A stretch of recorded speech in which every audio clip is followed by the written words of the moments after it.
Bismillah, walhamdulillah, wassalatu wassalamu ala sayyidina Muhammad wa ala alihi wa sahbihi. Masih tentang hikmah ta'limiyah,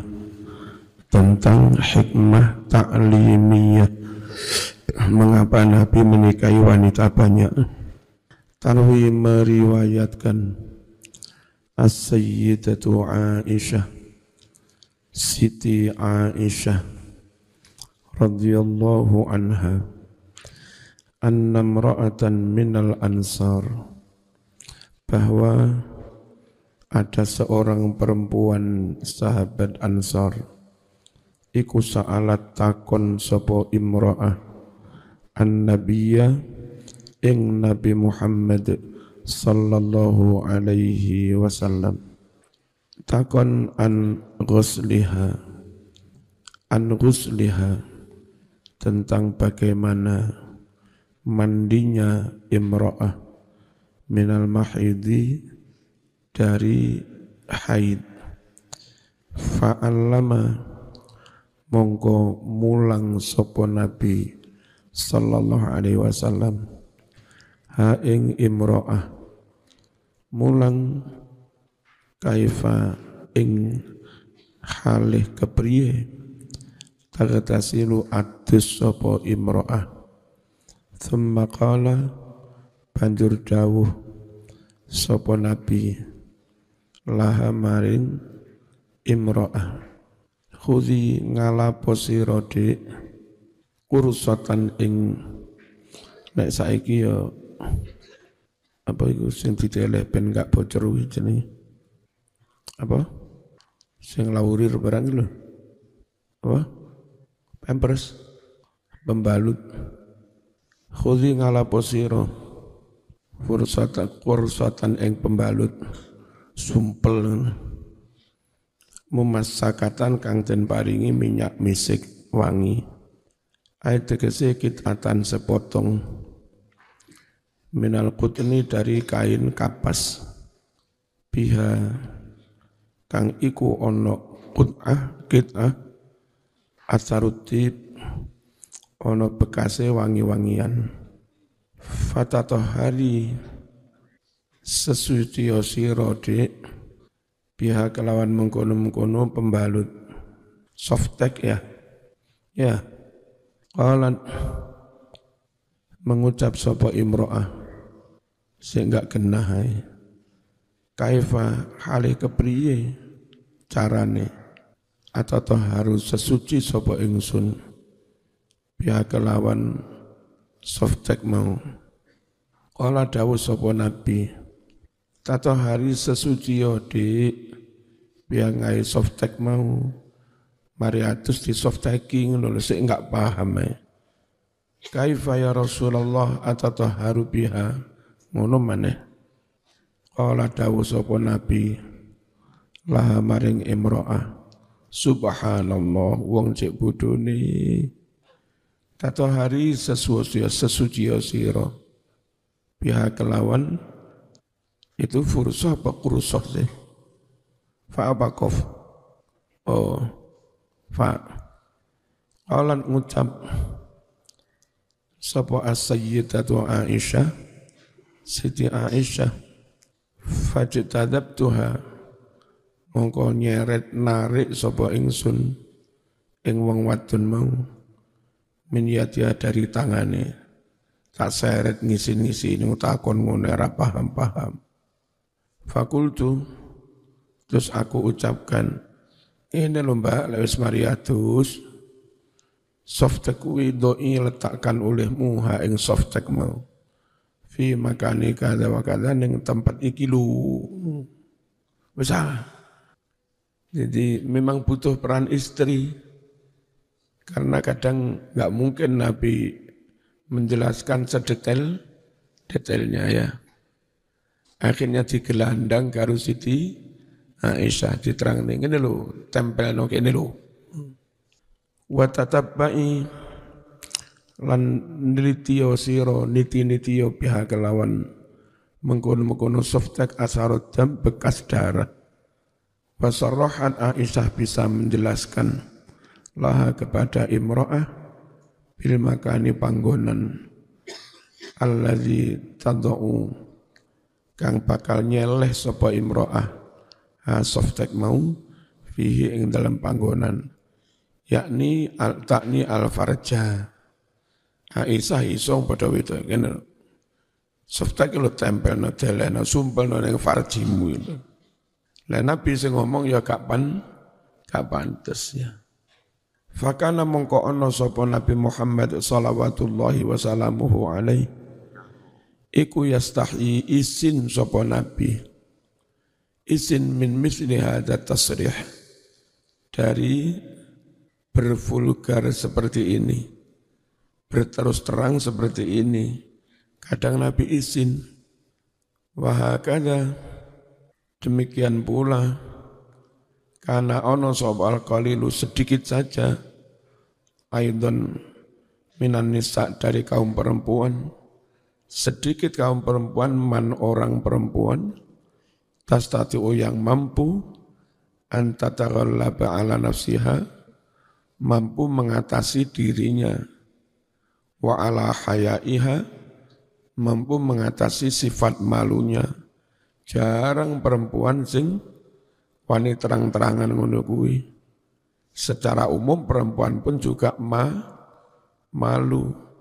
Sing wani ngomong takon terang-terangan ya siji loro. Iku ya ora paham-paham.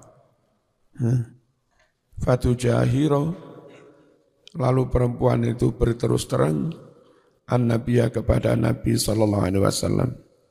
Bisuali tanya amma tentang apa-apa ya kau yang terjadi lah baginya. Na'khudz masalan lidzalika. Kita ambil contoh misalnya untuk hal itu. Hadis Ummi Salamah. Hadis Ummi Salamah al-Marwiyah yang mana hadis itu diriwayatkan fi sahihaini di dalam sahih Bukhari Muslim. Wa fihi taqul di situ perempuan itu berucap Ummu Salamah. Ja'at Ummu Sulaim zauju Abi Talha. Datang si Ummu Sulaim ila Rasulillah menghadap Rasulullah sallallahu alaihi wasallam. Faqalat lahu lalu berucaplah kepada Rasulullah, ya Rasulullah, innallaha la yastahi minal haqq.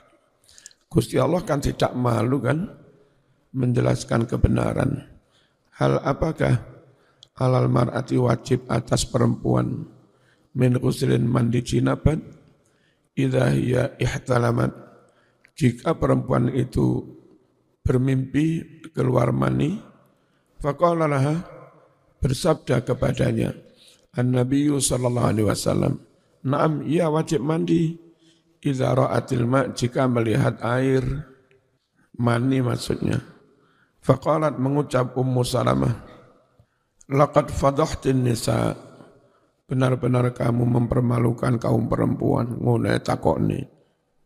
Waihak, ini lek corok ini bangsat sampean. Ya. Sini-sini ngono takon. Awat tahtalim. Apa mungkin ngipi metumani? Almar'atu perempuan. Fa'ajaba lalu menjawab ha ing wadon mau sapa Nabi sallallahu alaihi wasallam bikauli dengan ucapannya. Nabi logis banget memberi alasan perempuan juga mengalami keluar sesuatu ya. Istilahnya orgasme. Idzan kalau begitu nenek enggak metu mani enggak mengalami orgasme. Fabima dengan karena apa? Yusbihu bisa mirip menyerupai ibunya al-waladu anak. Kadang anak mirip ibunya, kadang anak mirip bapaknya. Ketika anak mirip bapaknya yang lebih dominan air bapaknya. Ketika anak mirip ibunya yang lebih dominan air ibunya. Itu. Berarti keluar dong yang namanya air itu. Baik dari suami atau istri. Itu cara Nabi menjelaskan secara rasional. Muraduhu utawi yang dimaksud Nabi Muhammad sallallahu alaihi wasallam Iku annal janin bahwasanya janin yatawaladu terlahir sapa janin min ma'ir rajul wa ma'il mar'ah dari air laki-laki dan perempuan, dari sperma dan ovum dua-duanya kan ya. Walihada karena inilah yakti kadang datang lahu bagi janin syibhun kemiripan bi ummi dengan ibunya. Kama qala ta'ala inna khalaqnal insan, sungguh kami ciptakan manusia min nutfatin amsyad, dari mani yang dicampur sel sperma dan sel telur ya, dari bapaknya dan ibunya. Nabtalihi faja'alnahu sami'an basira. Nabtalihi kita uji cobakan mani campuran itu, akhirnya jadi dong. Faja'alnahu lalu kami jadikan si janin atau manusia sami'an akhirnya bisa mendengar, basiron bisa melihat. Padahal aslinya campuran mani dari bapaknya dan ibunya. Qala Ibnu Katsir rahimahullah, amsyad ay akhtat al-akhlat campuran, wal masju wal masyid maknanya asyai'ul mukhtalid sesuatu yang bercampur ba'du fi ba'din. Qala Ibnu Abbas yakni ma'ar rajul wa ma'al mar'ah, maksudnya yang bercampur itu air suami dan air istri. Idza ijtama'a jika dua air itu berkumpul wakhtalata campur. Wa hakadha demikianlah mislu hadhil as'ilah al-muhrijah, pertanyaan seperti ini al-muhrijah yang menyulitkan, enggak dijawab iku butuh keterangan hukum, dijawab kok yo tabu, menyulitkan. Karena adalah yatawalla nandangi al-jawabu menjawab anha tentang as'ilah muhrijah fima ba'du di waktu setelahnya. Siapa yang menjawab? Zaujatuhu tahirat, para istri Nabi yang suci. Jadi perlu Nabi memang menikah istri yang cukup umur dewasa, matang ya, bisa menjelaskan sesama perempuan. Walihada karena inilah taqulu berucap as-sayyidatu Aisyah radhiyallahu anha rahmallahu nisa al-ansar. Semoga Allah merahmati perempuan-perempuan Ansar, karena mereka nanya enggak malu. Ma mana'ahunna, tidaklah menghalangi mereka al-haya'u rasa malu an yatafaqahna untuk bertafakuh, belajar mengerti hukum fitini agama. Wa kanatil mar'atu minhunna ta'ti ila sayyidah Aisyah fi dhalam. Adalah seorang dari sahabat Ansar perempuannya datang menghadap Aisyah fi dhalam di gelap-gelap, litas'alaha an ba'di umuriddin, untuk bertanya kepada Aisyah tentang sebagian dari perkara agama. Wa an ahkamil haid wan nifas wal janabah, dan juga bertanya tentang beberapa hukum haid, nifas, jinabat wa ghairiha dan yang lain-lain minal ahkam. Fakana nisa'ur rasul khaira mu'alliman, jadinya istri-istri Nabi itu menjadi pengajar yang baik. Nah, mereka enggak lagi harus bertanya kepada Kanjeng Nabi. Ngerti ya? Itu hikmahnya Nabi menikah banyak istri. Wa muwajjihat, dan istri yang bisa memberikan pengarahan, supervisi, memberi pengarahan, pengawasan, ya, monitoring kepada kaum perempuan. Itu bisa jadi supervisor ya, para istrinya Kanjeng Nabi. Lahunna bagi para perempuan, wa antarikihinna, dan lewat para istri Nabi itulah tafaqquha bisa belajar hukum Anisa'u kaum perempuan fi dinillah mempelajari hukum agama Allah. Lah ngono karo Syiah dituduh-tuduh macam-macam. Para istrinya Kanjeng Nabi. Tsumma innahu minal ma'lum anna sunnatal mutahharah laisat qasiratan ala qaulin Nabi fahasbu. Adalah sudah menjadi maklum bahwasanya sunnah yang suci itu tidak hanya terbatas ucapan Nabi. Sunnah Rasul itu tidak hanya sabda Nabi, tapi termasuk perbuatan sahabat, perbuatan ahlul bait, perbuatan para istri Nabi yang oleh Nabi dibenarkan. Itu namanya juga sunnah takririyah. Itu. Jadi enggak mungkin semua dijelaskan secara lisan. Bal akan tetapi, ia utawi sunnah Rasul, ikut tasmalu mencakup, qaulahu ucapan Kanjeng Nabi. Wa fi'lahu perbuatan Kanjeng Nabi. Wa takrirahu penetapan oleh Kanjeng Nabi. Wa kullu hadza min at-tasyri'. Semuanya itu bagian dari proses mensyariatkan hukum. Alladzi yajib yang wajib alal ummati di atas umat, wajib ittiba'uhum mengikutinya. Faman yangkul lalu siapa yang meriwayatkan lana kepada kita akhbaru berbagai kabar Nabi, hadis-hadis Nabi wa af'alahu dan perbuatan Nabi fil manzil ketika di rumah. Semua cerita Nabi, sunnah Nabi, dawuh Nabi tentang urusan domestik, urusan ke rumah tanggaan. Lah kuwi sapa sing ngriwayatne lek duduk istrine Kanjeng Nabi. Siapa yang meriwayatkan ghairu haula nisa selain para istri Nabi ini allawati yang mana mereka akramat telah memuliakan hunna para istri Nabi Allahu Allah fakunna lalu menjadilah mereka itu ummahatin lil mu'minin menjadi ibu bagi orang-orang mukmin wa zaujatin dan menjadi istri li rasulihil karim bagi Rasul yang mulia fit dunya wal akhirah. La syakka anna li zaujatihi tahirat ridwanullahi alaihinna akbarul fadli.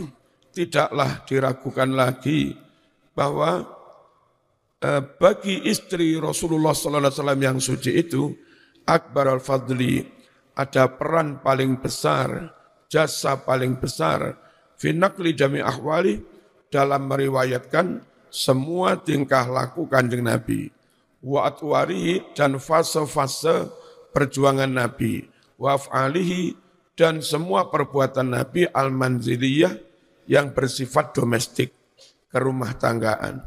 Tentu itu enggak ada yang bisa meriwayatkan Mas, kecuali istrinya Kanjeng Nabi dan atau pembantunya. Ada pembantu yang kadang meriwayatkan masalah domestik itu. Atau masalah, bukan domestik sih, sesuatu yang dilakukan Nabi ketika di rumah. Siapa itu pembantu itu? Anas. Anas itu jadi pembantunya Nabi 10 tahun. Jadi bisa bercerita ketika Nabi di rumah itu apa. Jadi secara umum yang menceritakan hadis tentang masalah kerumah tanggaan ya tetap para istri. Itu kok afdhalus sholatu wassalam, mesti kalimat alaihi afdhalus sholatu wassalam ngono mesti. Anak merah. Kurang ya. Alaihi afdhalus sholatu wa taslim. Walaqad asbaha min haula'i zaujat. Benar-benar telah menjadi sebagian dari para istri Nabi itu muallimatin, perempuan-perempuan yang menjadi pengajar, wa muhaddisatin, perempuan-perempuan yang meriwayatkan hadis. Naqalna mereka meriwayatkan hadiyahu, petunjuk Nabi Muhammad SAW. Wastaharna dan mereka pun terkenal masyhur bi quwwatil hifdzi, masyhur dengan kuatnya hafalan mereka, wa nubuh, kecerdasan mereka, wa zakat dan kepintaran mereka. Utamanya Siti Aisyah. Dan tempoh hari kami jelaskan kenapa Atau apa hikmahnya Nabi menikah Siti Aisyah? Masih kanak-kanak itu. Satu, untuk menjaga pertemanan dengan Abu Bakar. Itu Nabi setelah Khadijah wafat, Abu Bakar itu menawarkan Aisyah seumur sekitar 8 tahun. Diterima iku, ya apa? Wong jenenge Rabi bocah umur 8 tahun iku diapakno. Gak diterima iku anake kanca. Akhirnya diterimalah untuk menjaga pertemanan. Gak mungkin dituduh nuruti nafsu. Yang kedua, hikmahnya Nabi biar mengerti bagaimana perempuan itu mulai prahaid, lalu mengawali haid darahnya berwarna ini, terus nanti ketika haid akan berhenti mulai ada kecoklatan. Nabi tahu itu semua. Perempuan mulai akan haid, awal-awal haid tembean itu. Dan punya istri sepuh-sepuh. Nabi juga langsung tahu, perempuan itu kalau menjelang menopause, menjelang luas, ternyata begini, haidnya kurang normal, enggak rutin. Warnanya kadang begini. Sehingga fikih tentang haid itu detail sekali. Karena Nabi punya istri yang masih akan haid, kayak Siti Aisyah, punya istri yang haidnya masih normal, punya istri yang haidnya sudah akan luas atau menopause.